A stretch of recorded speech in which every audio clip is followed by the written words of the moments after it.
12 আজি 12 ডিচেম্বৰ 12 আপোনালোকৰ মনত আছে চাগে 11 পৰ্টেলৰ কথা 11 নৱেম্বৰ আপুনি যে উইচ মেনিফেষ্ট কৰিছিলে মনত আছেনে আজি 12 অৰ্থাৎ 12 ডিচেম্বৰ সাংঘাতিক উইচ মেনিফেষ্ট কৰিব পৰা দিন অৰ্থাৎ 12 পৰ্টেল আৰু আজিৰ দিনত আপুনি যদি নিজৰ মনৰ ইচ্ছা পূৰ কৰিব বিচাৰিছে তেনেহ'লে আপুনি এই দিনটো আপোনাৰ কাৰণে যথেষ্ট উপকৃত দিন আপুনি যিকোনো মেনিফেষ্ট কৰিব পাৰে সাধাৰণতে আপুনি যেতিয়া এই সংখ্যাটো দেখে তেনেহ'লে আপোনাৰ কাৰণে বহুত লাকি বুলি ক'ব পাৰি আপুনি এই নাম্বাৰটোৰ পৰা আপুনি পজিটিভলি আশা কৰিব পাৰিব গতিকে এই দিনটোত যি মেনিফেষ্ট কৰে আপোনাৰ 100% ফুলফিল হ'ব এই সংখ্যাটো নিউমাৰলিটিত 1 আৰু 2 সংযোগ আছে আৰু দুইটা লগ লগালে 3 হয় এয়া গুৰু সংখ্যা সূৰ্য চন্দ্ৰ গুৰু গতিকে সূৰ্য চন্দ্ৰ গুৰু আৰু আনহাতে গোটেই সংখ্যাখিনি যদি আপুনি যোগ কৰি চায় তেনেহ'লে নাম্বাৰ 1 আহিব আৰু সেয়া হ'ল সূৰ্য গতিকে সূৰ্য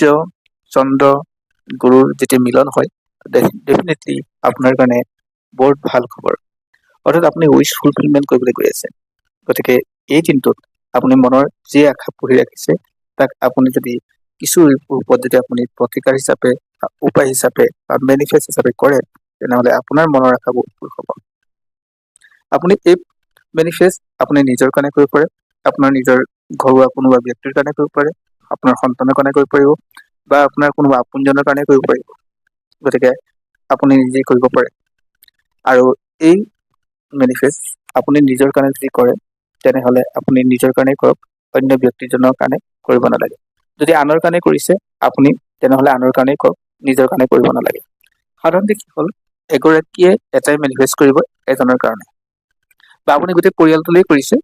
কিন্তু আপুনি সংযোগ হৈ আছে কিন্তু আপুনি দুটা মেনিফেষ্ট দুজনৰ কাৰণে একে সময়তে কৰাটো আপোনাৰ কাৰণে পজিটিভ নহয় গতিকে আপুনি যদি মেনিফেষ্ট কৰিব বিচাৰিছে তেনেহ'লে এই দুটা উপায় কওঁ আপোনালোকে কৰিব আপুনি গধূলি কৰে ৰাতিপুৱা কৰে ৰাতি কৰে কোনো কথা নাই আপুনি কৰিব লাগে আৰু আটাইতকৈ ভাল সময় হ'ব দিনৰ 12:12 আপুনি এই সময়কণত যদি আপোনাৰ মনৰ উইচটো লিখিব পাৰে তেনেহ'লে আপোনাৰ কাৰণে সাংঘাতিকভাৱে পজিটিভ হ'ব আৰু আপোনাৰ মনৰ আশাটো সোনকালে পূৰ হ'ব এতিয়া আপোনালোকে কৰিবলগীয়া দুটা উপায় কথা কওঁ এই দুটা উপায় আপোনালোকে নিশ্চিতভাৱে কৰিলে আপোনাৰ মনৰ উইচ সহজে ফুলফিল হ'ব প্ৰথমটো উইচ কৰিবলৈ আপুনি এখন বগা কাগজ ল'ব আৰু তাত লিখিবলৈ আপুনি গ্ৰীণ কালাৰৰ পেন ল'ব আৰু 369 পৰ্টেল বুলি কয় আপুনি ৰাতিপুৱা বেলা 3বাৰ লিখিব আপোনাৰ উইচটো আবেলি বা দুপৰীয়া বেলা আপুনি 6বাৰ লিখিব আৰু ৰাতি আপুনি 9বাৰ লিখিব অৰ্থাৎ আপোনাৰ নিজৰ যিটো উইচ আছে সেইটো তেনেকৈ লিখিব আৰু এই উইচটো লিখোঁতে আপুনি একদম শ্বৰ্ট ফৰ্মত লিখিব অৰ্থাৎ এটা শাৰী বাক্যতে লিখিবলৈ যত্ন কৰিব আৰু সমান্তৰালকৈ এই উইচটো আপুনি যাতে ফুলফিল হৈছে তেনেকুৱা বাক্যত লিখিব হ'ব দ্য ফিউচাৰ এনেকুৱা ধৰণৰ টেনচন নিলিখিব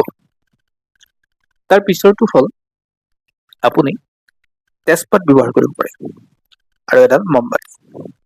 আপুনি মমবাতিডাল আপুনি জ্বলাই ল'ব তাৰ আগত আপুনি তেজপাত ল'ব আপোনাৰ যদি উইচ এটা এখিলা তেজপাত যদি দুখিলা তেজপাত যদি 3টা হয় 3খিলা তেজপাত আপুনি ব্যৱহাৰ কৰিব আৰু এই তেজপাতত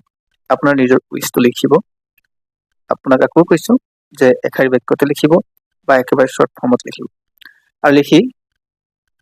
কেণ্ডেলডাল অৰ্থাৎ মমডাল জ্বলাই ল'ব আৰু জ্বলোৱাৰ পিছত আপুনি তাক পৰি দিব আৰু এই সময়খিনি দুপৰীয়া 12:12 আটাইতকৈ উত্তম হ'ব আৰু জ্বলোৱাৰ পিছত সেই যিখিনি ছাই ওলালে সেই ছাইখিনি আপুনি ফু মাৰি দিব বতাহত অৰ্থাৎ উৰাই দিব আৰু নিজৰ কথাখিনি কৈ ল'ব আৰু এনেকৈ আপুনি এই মেনিফেষ্ট দুটা কৰিলে আপোনাৰ ক্ষেত্ৰত লাভৱান হ'ব আৰু এই যে যিটো আটাইতকৈ উৎকৃষ্ট দিন অৰ্থাৎ মেনিফেষ্টৰ আপোনাৰ সাৰ্থক হ'ব আৰু পজিটিভ হ'ব ধন্যবাদ আপোনালোকে সকলোৱে কৰিব পাৰে আৰু আপোনালোকে বিভিন্ন ধৰণে শ্বেয়াৰো কৰি দিব যাতে তেওঁলোকেও কৰিব পাৰে ধন্যবাদ